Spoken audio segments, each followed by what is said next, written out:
Et si l'Afrique n'avait jamais eu besoin de Rome, ni de la Mecque, pour parler à Dieu? Dans un continent où la foi est devenue un marché, où les prières s'achètent, les églises se multiplient, où les prophètes autoproclamés vendent le salut à coups de dîmes et de miracles tarifés, une voix s'élève.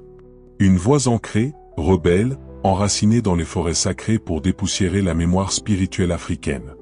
Celle d'un homme qui ne prêche pas un Dieu importé, mais invoque les ancêtres. Le chocolat des filles.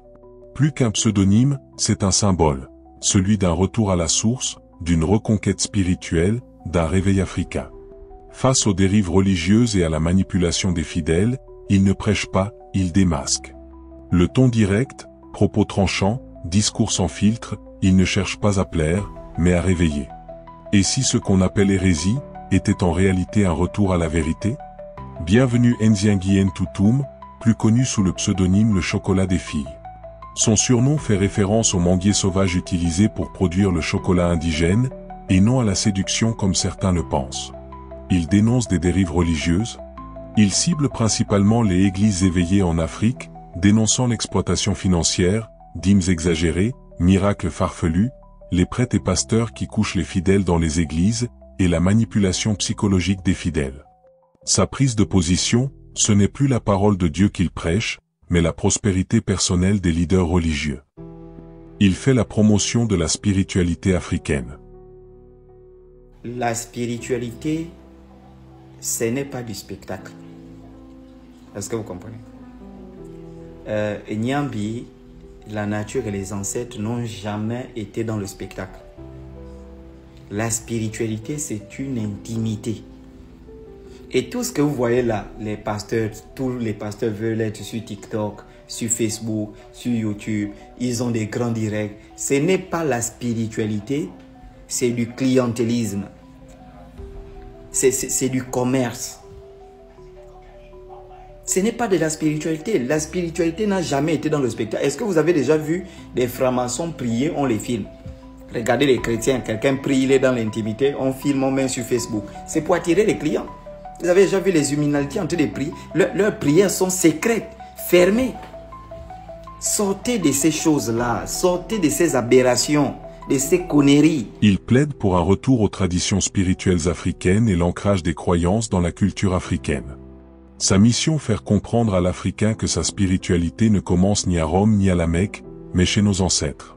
Par des vidéos satiriques, lives et analyses percutantes, il invite la jeunesse africaine particulièrement gabonaise, à développer un esprit critique envers les pratiques religieuses importées.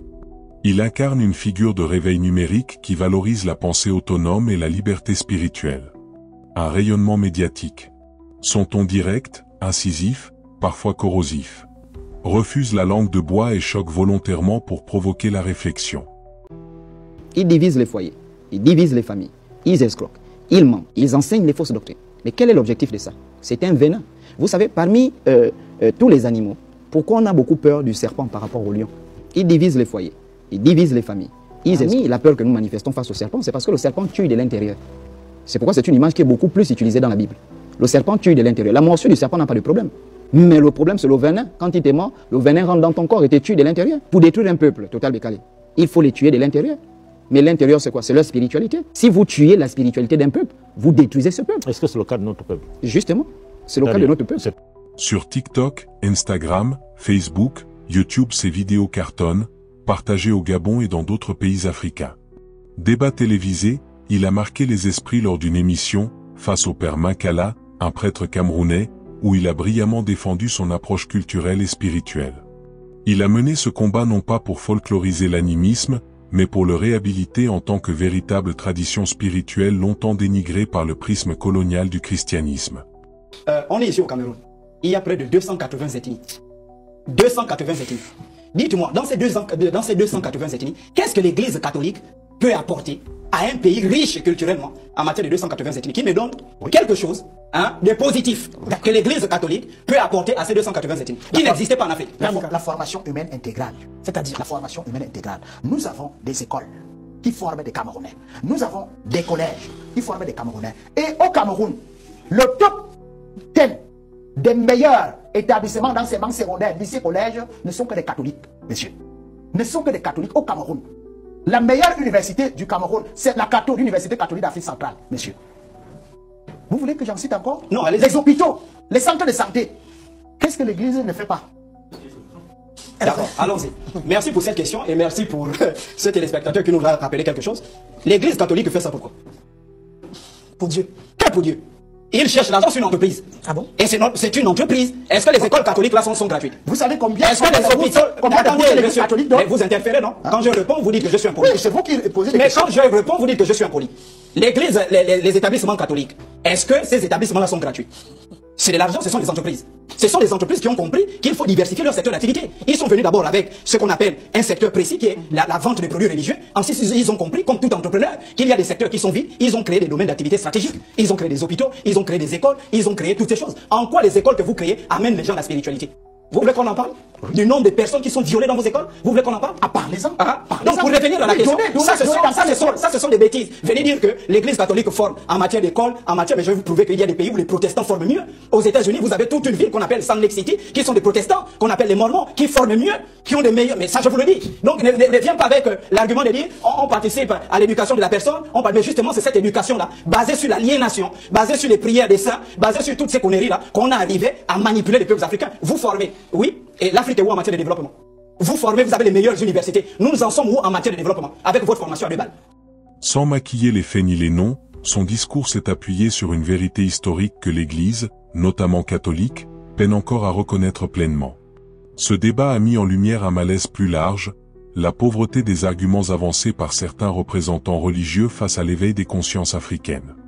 Inviter un prêtre catholique à débattre de la spiritualité africaine était sans doute une erreur de casting. Car vouloir opposer une doctrine importée à une mémoire spirituelle enracinée dans l'histoire africaine, c'est courir le risque de tomber dans l'irrespect ou la caricature. Le jeune orateur gabonais, lui, a supporté cette mémoire avec force et dignité. Il a rappelé que l'Afrique n'a jamais eu besoin d'un habit venu d'ailleurs pour parler au divin. Son discours n'était pas une attaque contre la foi, mais un plaidoyer pour la reconnaissance des spiritualités africaines, longtemps déformées, souvent piétinées, et toujours dignes d'être racontées. Il dérange, tient parfois des discours irrévérencieux pour choquer des leaders religieux qu'il critique. Des pasteurs qui essaient justement d'être droits. Déjà, le mot pasteur, il est faux, pasteur. Oui, alors, vous voyez, pasteur, ce pasteur, déjà même le contexte, le berger, dans le christianisme, le seul vrai pasteur qui existe dans le christianisme, c'est Jésus. Il dit, je suis le bon berger. Okay. Les autres ne sont que les voleurs. Okay. Donc tous les autres là, ce ne sont que des voleurs. Le bon berger, je ne suis pas chrétien, hein, mais je parle selon le contexte de la Bible. Le vrai pasteur, c'est Jésus. Okay. Voilà, tous les autres ne sont que des voleurs. Mais en réalité, quand il fait même la parabole du pasteur et de la bergerie, il dit les autres ne sont que les travailleurs du bon berger. Okay. C'est-à-dire que le berger il a la bergerie, ensuite il a les travailleurs qui sont là pour nourrir les brebis, tout ça, mais le vrai berger c'est lui. Aujourd'hui, ils ont chassé Jésus de leurs églises. Mais ça, je vous dis, si vous voyez, mais je vous dis, Jésus n'est plus dans les églises. Jésus est dehors. Voilà, parce que tout ce que les pasteurs font n'a rien à y voir avec ce que Jésus a recommandé dans la Bible. Je vous prends un exemple. Jésus dit dans le livre de Matthieu, lorsque tu veux prier, ne sois pas comme les hypocrites. Des pasteurs qui essaient justement d'être droits. Déjà, le mot pasteur, il est faux, pasteur. Oui, alors, vous voyez, ce pasteur, déjà même le contexte, le berger, dans le christianisme, le seul vrai pasteur qui existe dans le christianisme, c'est Jésus. Dans ta chambre, prie. C'est bon. Aujourd'hui, qu'est-ce que les pasteurs font? Ils allument TikTok, ils allument Facebook, ils filment les gens en train de prier. On enregistre les gens en train de prier. Aujourd'hui, vous avez des pasteurs qui viennent prier sur la toile. Est-ce que c'est ce que Jésus a dit? Donc vous voyez que ces gens ne croient même pas en Jésus. Et je vous assure qu'il y a même d'autres qui n'ont absolument rien à foutre avec Dieu. Eux, ils ont compris que la Bible, c'est un business. Parce que les hommes, on a détruit la spiritualité bantou, par exemple, les spiritualités africaines. Il y a une soif de spiritualité qui se développe dans les cœurs des gens. Et donc, ils veulent combler cette soif-là en prêchant des messages aujourd'hui. Rentre dans ta chambre, prie. C'est bon. Aujourd'hui, qu'est-ce que les pasteurs font? Ils allument TikTok, ils allument Facebook, ils filment les gens en train de prier. On enregistre. Il n'y a pas de spiritualité, il n'y a que des religions et il n'y a que du formalisme religieux. Quand vous êtes dans le christianisme, vous faites du formalisme. Le formalisme, c'est quoi? Tu arrives dans une église, on te dit arrête la masturbation sans comprendre pourquoi tu arrêtes. Okay. On te dit ne fornique pas sans comprendre pourquoi tu arrêtes. On dit les femmes ne doivent pas porter les pantalons sans comprendre pourquoi. Il n'y a pas des enseignements. Et les gens vont se conformer à ce que le pasteur dit. Les gens ne défendent même plus Dieu, hein. Quand on remonte dans les années 50, les gens défendaient Dieu. Les gens ne défendent plus Dieu, les gens défendent leur pasteur. Ça veut dire que tu peux insulter Jésus, bon, il n'y a pas de problème, insulte Dieu, il n'y a pas de problème. Mais si tu t'attaques au pasteur, ben, tout le monde s'élève contre toi. Et donc les gens sont dans les églises par hypocrisie. Pourquoi? Parce que si tu ne viens plus à l'église, on envoie les diacres venir te chercher à l'église. où on envoie des frères en Christ, où le pasteur t'appelle, mais on ne te voit plus, c'est comment, fais attention, le diable est sur toi et tout, donc tu dois être à l'église tous les jours. Ensuite, si tu décides de quitter l'église, on te dit tu es perdu, tu es rétrograde, le diable t'a eu. Donc les gens, certaines personnes qui sont faibles d'esprit, qui n'aiment pas se faire humilier, tout ça, elles sont obligées de rester à l'église par conformisme. D'autres restent à l'église parce que papa et maman appartiennent à cette église, parce que mon mari appartient à cette église. Il inspire. Reconnu comme leader d'un éveil africain 2.0, il encourage la fierté culturelle, la justice et la transparence. Ses prises ont dépassé les frontières gabonaises, suscitant réflexion et débat dans toute l'Afrique. Le chocolat des filles n'est pas juste un personnage virulent ou un provocateur numérique. Il est la voix d'un réveil, celle d'une génération africaine qui refuse d'être aveuglée, manipulée ou déconnectée de ses racines. À travers ses vidéos, ses confrontations et son franc-parler, il pose une question simple mais dérangeante. Et si notre salut ne venait pas d'ailleurs, mais de nous-mêmes? Dans un monde où la foi est souvent utilisée comme un instrument de domination, le chocolat des filles propose une alternative, une foi enracinée, critique, libre et surtout africaine. Il dérange, il bouscule, mais il fait réfléchir et c'est peut-être ça, le vrai miracle. Et toi? Que penses-tu de son combat? Est-il un éclaireur ou un extrémiste spirituel? Dis-le moi en commentaire. Abonne-toi, partage et surtout, reste éveillé.